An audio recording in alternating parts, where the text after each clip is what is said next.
Hello dear friends, subscribers and guests of my channel.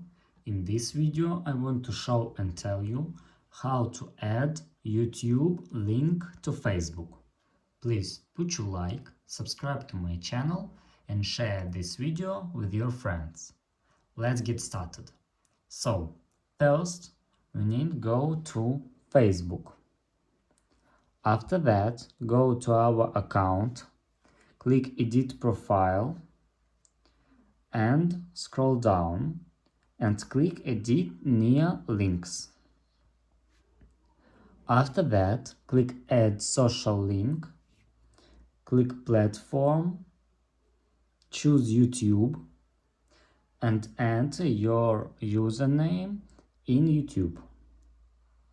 Click Paste and click Done. And after that, click Save. And that's all. If you enjoyed this video and found it helpful, please put your like, subscribe to my channel and share this video with your friends. Bye bye everyone, see you later.